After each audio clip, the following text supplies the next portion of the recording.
number 2 is Caleb Williams. I don't have him at number 1. It's the only name we have in common. And I was talked into this by Mark Potash, who tweeted, I do believe the quarterback with the most pressure in the NFL is Justin Fields. I believe with the Jets playing for New York, he thought the Chicago media was tough. He ain't seen nothing like playing for the New York Jets. If Justin Fields doesn't do damage in New York, his starting career is over forever. 2,400 people have voted. What do you think the majority is? Yes, Caleb has the most pressure, or no, he doesn't? I would think there would be, I don't know why I'm giving Twitter the benefit of the doubt, but I'll say more than 50% are saying yes. He has more pressure than any other. More than 50% are not saying yes. Wow. It's 43.2% say yes. 56.8% say no. Hmm. Do you want to give us your list? I wrote down, you know what? I wrote down a number of names. Yeah. And then I put my list together, but I could be talked out of the list. But I put down 10 names. Oh, wait, but you got to do a 5. No, I know, but Okay. I'm saying then I put the 5. I'll give you because I left one name out that that you could even make a case has number 1 pressure. I'll give you the 5 I left out. How about that? I'll start with giving you the 5 guys that fit in consolation mode. Sounds good. Justin Fields was 1. Very interesting. J.J. McCarthy was 2. Okay. Trevor Lawrence was in there as well. Really? Yes. Aaron Rodgers was in there. Aaron Rodgers? Yes. Yeah. What pressure does he have? Well, he's going to go to the Steelers, and, that's America's team. Yeah, Dallas isn't America's team. The Steelers are America's team. So. Is that what you're dubbing him? No, I'm just saying. I think that Aaron Rodgers. A lot will be expected of Aaron Rodgers if he's with the Steelers. Of course, a lot of expected of any quarterback. I won't put him in a top 10. That's for damn sure. Well, you have your top 10. I have mine. My number 5 is Brock Purdy. Interesting. Although he just got paid. He's also been to a Super Bowl. He has. Jordan Love is number 4 for me. Number 3 is Tua, number 2 is Dak, and number 1 was Caleb. Again, wow, you have Caleb number 1. Oh, yeah. I did this list kind of in rapid fashion. So, yeah, I mean, Caleb, look, what does Caleb have, or what is Caleb searching for that the other 4 on my list don't have? Give me the other 4.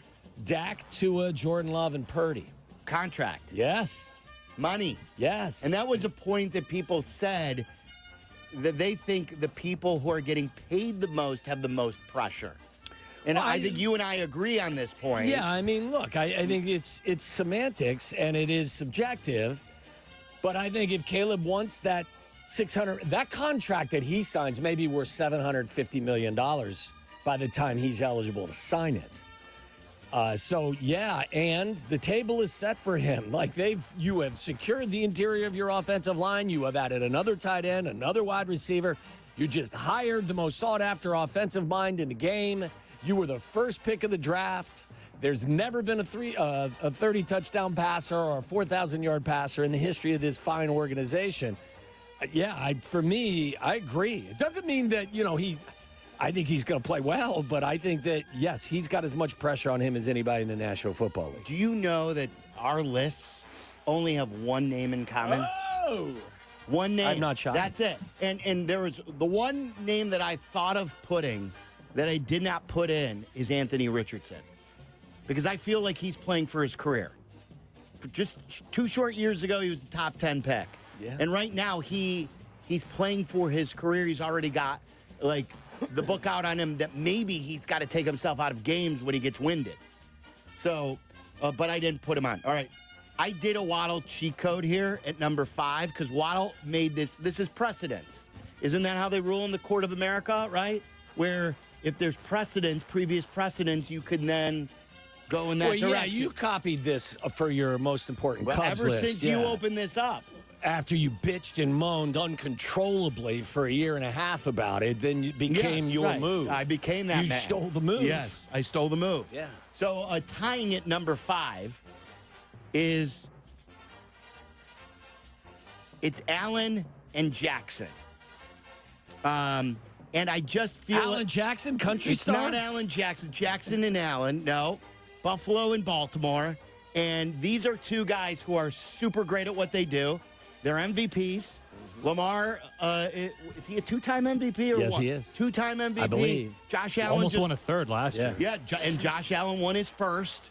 So they're great at what they do. But I think I put them exactly tied as far as the pressure of breaking through in the postseason. So they're at 5. Number 4 is Justin Herbert. I believe that he has been one of the most hyped quarterbacks in the NFL, but yet still doesn't come through even with Jim Harbaugh on the playoff level. And he needs to start coming through if he wants to be considered one of the best quarterbacks in the league. That's a good one. Number 3 is Trevor Lawrence, someone that you kept off the list. Trevor Lawrence, I feel like, is not even considered a great quarterback anymore. And he's been paid. He's got another new coach. He's had a bunch of coaches. He's got to start living up to what people predicted for him. People called him generational. So Trevor Lawrence is number 3. Number 2 is Caleb Williams. I don't have him at number 1. It's the only name we have in common. And I was talked into this by Mark Potash, who tweeted, I do believe the quarterback with the most pressure in the NFL is Justin Fields. I believe with the Jets playing for New York, he thought the Chicago media was tough. He ain't seen nothing like playing for the New York Jets. If Justin Fields doesn't do damage in New York, his starting career is over forever. He will be deemed a backup, and he is playing for his NFL life. And to make, it is now for him. He's already been kicked out of Chicago, kicked out of Pittsburgh, and he must do well in a really tough environment for a really bad team in the New York Jets. So he's number 1 on my list. What do you guys have? All right. Do you want me to give you the guys that I had in the orbit but didn't make the cut? Sure, yeah. So I was with you a little bit, Silvy. I had Allen and Lamar just on the outside looking in. I would also throw C.J. Stroud in there, too. Had a great rookie season, stepped back last season, and he's going to be going into a season where he's going to start to look for his new contract. What does that number look like? And then on top of that, I had C.J. Stroud has already proven himself, though. He's getting paid. He Just a has. matter of when. But when and how much, So too. you heavily based it on salary. That's part of it for a young guy. Yeah. To me, the starting point is losing a job and maybe forever.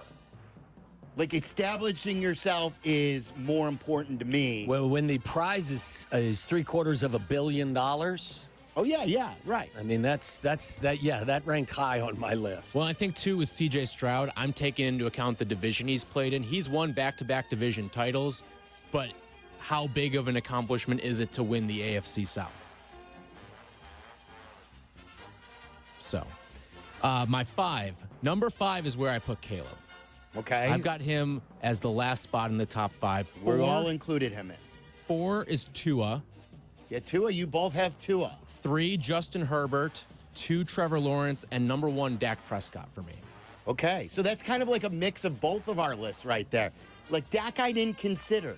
I know it's America's team, and I know he's still not broken through. He is the highest paid quarterback in all of football. $61.5 million annual. 2 career playoff wins. For context, Joe Burrow, when he went to the Super Bowl, had more playoff wins in that run alone than Dak has in his entire career, and Dak is the highest paid player in the that's sport. kind of why I left out, and I can understand why you put Josh Allen and Lamar Jackson in there. Those guys, they're Hall of Fame players already. Yes, they're going to the Hall of Fame. Yeah. Dak ain't. Right. That's what I was thinking. And then that's why I put Fields well above Dak, is because he's playing for his football life. While Dak is having to live up to being the Dallas Cowboy and living up to he's still paid. He still has a job.